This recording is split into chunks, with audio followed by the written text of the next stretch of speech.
I love that. And picking up on that and kind of evolving and some of what Rena was saying, can we just kind of bring this now to the next question of community? Because it's often a game changer in career growth. Kind of exactly, again, picking up on what all of you were saying, and how belonging to a network, attending conferences, professional groups has impacted your path and kind of advice you have for people related to connecting to community. Yeah, I think the previous question, I think on the certificate thing, right? So I think it's not the certification, it's the community piece which you get, right? So again, I've been an IC2 member, I would say almost a decade now. So with my CSSP and CCSP certification, but it lets me kind of be part of the bigger IC2 community, different chapter. I'm part of New Jersey chapter as well. And they do like so much, I would say, stuff for like somebody who's trying to get into the cybersecurity internship, free internship program, free training program, free boot camps. So it's just like I think that. So I think going back to the previous question, like the certification thing is not the key. It's the key what you get from that. So if you are going into IC2 or ISACA or any other kind of community, or even for NICE, we are part of the NICE ambassador program, which I know, Francesca, you are there. So that community kind of helps you to connect to folks like here, Peter, Reanna, Kyser, and beyond, right? And that's what you need. I think, at least to me personally, I feel like when I became part of IC2, uh, it just expanded, it just exploded for me. Not just the learning part, not just the certification part. It's just like I get to meet other people, I get to learn from others, the conferences they are doing it, the webinars they are doing it. It's just a continuous learning, because cyber is a field where you have to make sure you are learning every day. For me, like if I learn something new every day, I feel like my day is well spent. So, and yeah, with AI and everything else going on, I think we're always on our toes. So I think the community is what I would do. Anything like for me, that is the main key point. Main for cyber as well, like the NIST cybersecurity, the NICE cybersecurity ambassador program. Like that's the community you should be part of it. If you are trying to get into cybersecurity, I think we can find a way to share the information. But yeah, join those community, whether it's a free community, whether it's a part of your certification.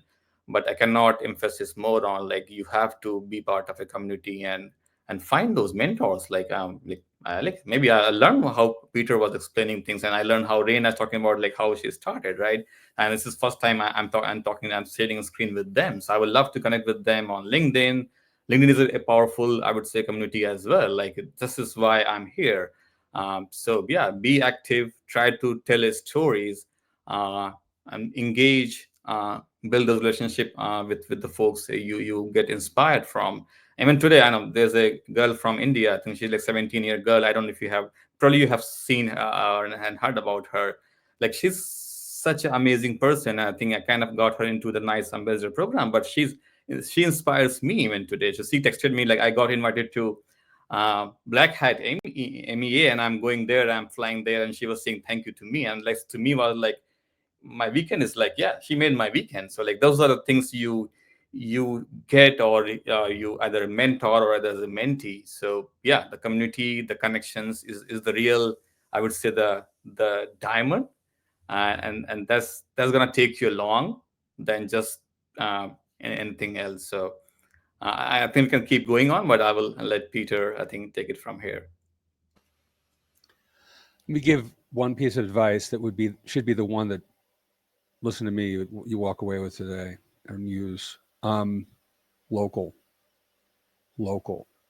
Beware the global influencers. Not that they're full of beans, a lot of them are, but like the people who are really influential, the people who we operate at a global scale. Like I operate at a global scale.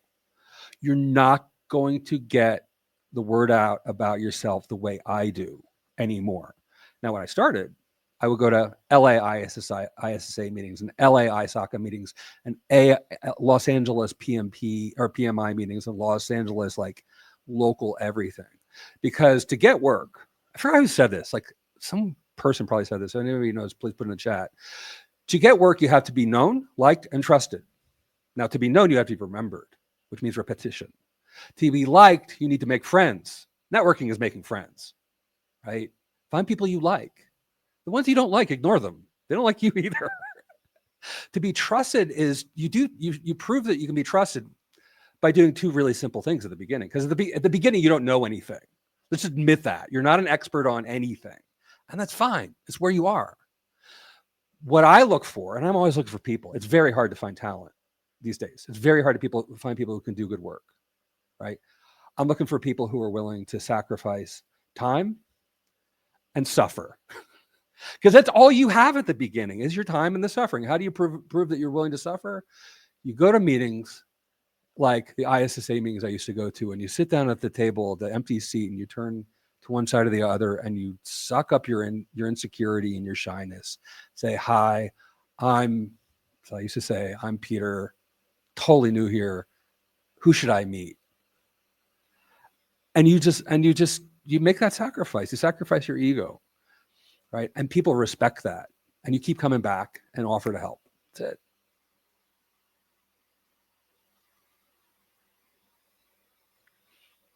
I think I'm going to start with the worst advice I've ever had, and that was to not talk to the strangers on the internet. And honestly, that worst direction my parents have ever given me. So sorry, Dad, if you're watching.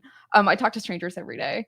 And that's essentially how I started really getting involved in the community, is essentially being vulnerable and taking risk as well. Nobody likes to fail. Nobody likes to be rejected. Nobody likes to be shut down. And that's just human. If you do like that, let me know. I want to know why you do for medical research. But other than that, it's okay. It's okay to reach out. There's been a few times where I've reached out early on in my career to someone, in my eyes, I thought was extremely successful. They're high in leadership. They're good going up the corporate chain. And I just wanted to hear what they had to say. And I shot them a LinkedIn message and I said, how did you get where you are? Smiley face, because I didn't want to seem too weird. And the response I got was actually very genuine. You know, they talked about the struggles, they talked about their lessons learned from their journey. And that is probably one of the most amazing things about this field, is how collaborative and open everyone is. Everyone wants to share information. Everyone wants to share a piece of mentorship or a nugget that they received at some point in their journey to someone else. And that's really what the cyber community is about, collaboration.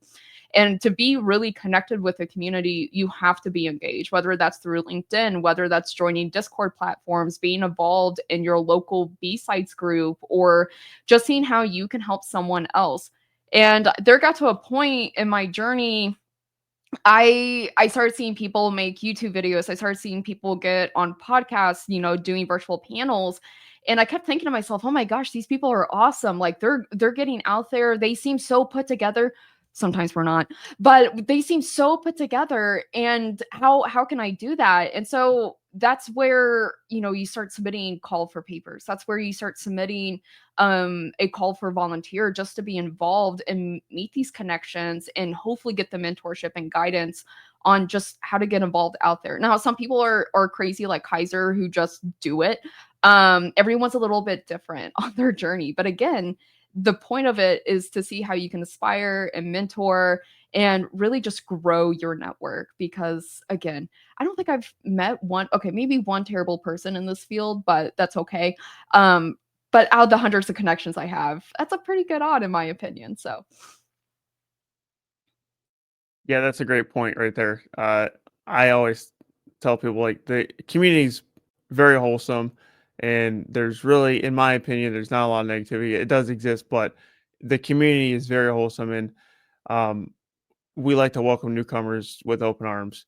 And if you need to, for community, you got to get out of your comfort zone. Like, most of us in this field are natural introverts, but if you continuously put yourself in uncomfortable situations and put yourself out there, good things are going to come. And if you don't do it, then no one's going to know you exist. So you have to put yourself out there to stand out if you're trying to break in the field. But you know, community, for me, it was the content that I was creating. And the reason why I'm highlighting the content I was creating is because when I was in the Air Force for 6 years, I was stationed overseas my entire career. So I did 2 years in South Korea and I did 4 years in Alaska. And I was very isolated. I wasn't going to conferences. I couldn't afford the travel because those are very long flights. And so I just made as much content as I possibly could. And anytime I got a certification, I would write up about it and I would help people who are also trying to pursue that certification. And I did a bunch of hack the box machines and just making as many posts on LinkedIn, on YouTube as I possibly could. That helped me land my current position. So the way I landed my current position was get out of the military. Someone reached out to me. I put on my open to work banner and said, "Hey, get out of the military. I'm looking for a position." And someone reached out to me and they're basically saying, "Hey, I'm not a manager. I'm not a hiring person on my company, but and I don't even know if we're hiring, but I like the work that you do, and I can see that you're really passionate and you're putting a lot of effort into this. And if you want me, I can send my manager your resume." Sent him my resume. Didn't think much of it. A couple days later, I got a call, and then a week after that, I was working full time, and I didn't even apply for that job. All I did was send someone a resume, and that would not have been possible if I didn't constantly post on LinkedIn, if I wasn't making my YouTube videos. And one thing that stuck out was just doing hack the box machines week after week after week after week, extremely technical stuff. And anytime I got a certification, I would write about it and help people out, because when it comes to like content creation and just putting out your work, the best person you are equipped to serve is the person you used to be. And that I still take that mentality today. So with my content. Now going into in-person meetings, this is actually new for me. I actually went to my first DEF CON just recently. What was it, like a couple weekends ago now? And that's where I met Francesca. We never knew each other before DEF CON, and here I am on a panel just because me and Francesca, we was walking by each other and we just stopped to talk to each other. And it's literally, in my opinion, like that easy to make friends and connect with people. You just gotta be willing to talk to strangers online, like Reanna said, and in person.